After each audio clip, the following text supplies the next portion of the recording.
헬로 부동산 형사 전문 이승은 변호사입니다. 오늘은 저희가 주택임대차보호법상의 임차인의 계약갱신 청구권에 대해서 임대인이 계약갱신 청구권을 거절할 수 있는 사유 중에 임대인 자신이 실거주할 수 있는 사유가 입증이 되면 거절할 수 있다고 이제 법에 나와 있는데, 원래는 세입자가 살고 있었는데 집주인이 세입자한테 이제 전세금을 올리고 싶으니 나가라 라고 했을 때 세입자가 나갈 수밖에 없는 상황이었는데, 이게 계속 반복이 되다 보니까 그래서 정부 차원에서 2020년 7월 31일 날 법을 개정했는데, 집주인이 내가 직접 살겠다는 게 아니면은 세입자한테 마음대로 나가라고 하지 못하게 되는 거죠. 그러니까 집주인 혹은 집주인의 부모 혹은 집주인의 자식이 내가 직접 살겠다라는 사유가 아니면 세입자가 계속 살겠다라고 하면 세입자를 계속 살게 해줘야 할 의무가 부과가 됐어요. 그리고 집주인의 경우에는 자기가 이제 직접 살는 경우가 아니면 기존 세입자를 계속 유지를 해야 되는 상황이 되었던 거고요. 근데 집주인이 이제 내가 살겠다라고 했을 때 세입자 입장에서는 저 집주인이 직접 살 것 같지는 않은데 살겠다고 하니 나가야 되나 이런 고민을 많이 하시고 실제로 그거에 대한 상담을 많이 했었어요.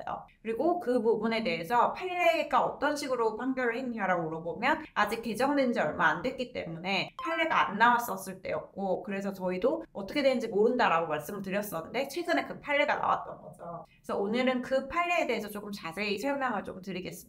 일단 처음에 이제 2019년 1월이었는데 그 당시에 서울 서초구 아파트였어요. 서울 서초구 아파트에 보증금 6억 3천만 원에 이제 세입자가 살고 있었고, 이 세입자는 2년을 계약을 했던 거죠. 2년을 계약했으니까 2021년 1월까지 이제 계약이 만료가 됐고, 21년 1월 직전에 이제 3개월 전에 세입자가 집주인한테 저 계속 살고 싶다라고 했더니 집주인이 안 된다는 거예요. 코로나로 인해서 사업이 어려워져서 다른 아파트를 팔고 이 아파트에 들어가고 싶다, 자기가 직접 들어가고 싶다 이렇게 하면서 임대차 계약 갱신 안 된다 이렇게 얘기를 한 거예요. 그랬더니 세입자가 자기는 못 나가겠다, 집주인이 직접 들어와 살지 아닐지 전혀 알 수가 없는 상황인데 왠지 거짓말하는 것 같기도 하고 못 나가겠다라고 하자 집주인이 이제 세입자를 상대로 아파트를 나가달라라고 명도소송을 제기한 게 이 사건의 시작이었던 거죠. 그렇게 1심 소송이 시작이 됐습니다. 그래서 1심과 2심에서는 이제 세입자한테 나가라고 했어요. 그러니까 세입자한테 나가, 집주인이 이 집을 들어올 자격이 있고 세입자 너는 임대차 계약이 적법하게 종료가 됐으니까 나가라고 했고, 실제로 임대차 계약이 적법하게 종료가 됐다는 거는 세입자가 더 이상 그 집에 살 권한이 없었던 것이거든요.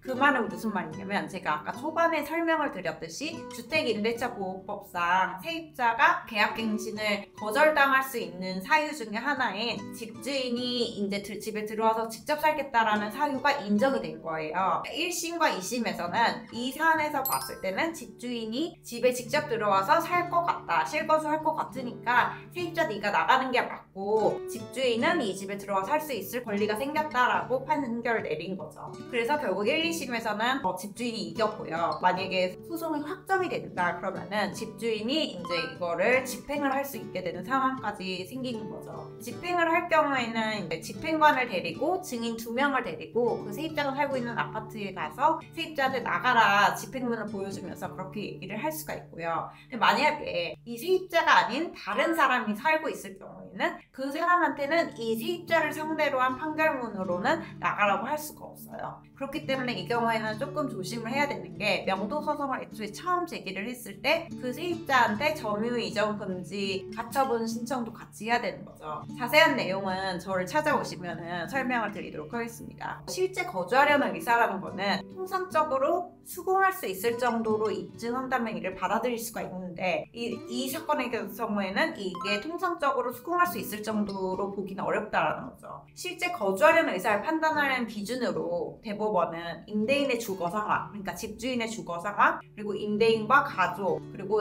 가족의 직장, 학교 등 사회적 환경, 그 다음에 실제 거주 의사를 가지게 된 경위, 세입자가 갱신 요구를 하게 된 전후로 집주인의 사정, 뒤로 말이 어떻게 바뀌었는지 그런 것들을 이렇게 종합적으로 판단을 해야 한다고 봤고요.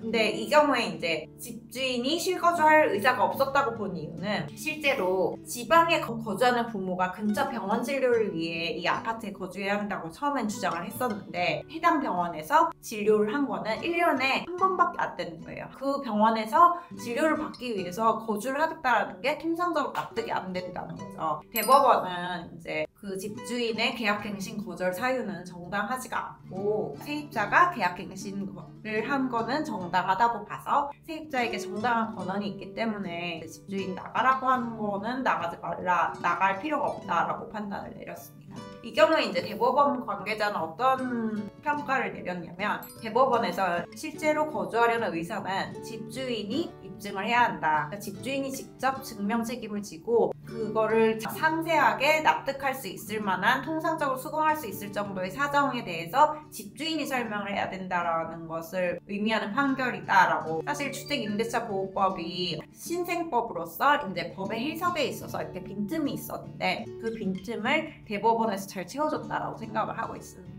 실제로 세입자 입장에서는 집주인이 거기 왜 살아야 되는지 납득을 해야죠. 세입자 입장에서는 집주인이 실제로 그거에 안 산다라는 걸 입증하는 것보다는 집주인이 나 여기 살겠다라는 걸 입증하는 게 더 쉬우니까 이 판결은 이제 집주인의 편이 아니라 세입자의 편을 들어주는 판결이겠습니다.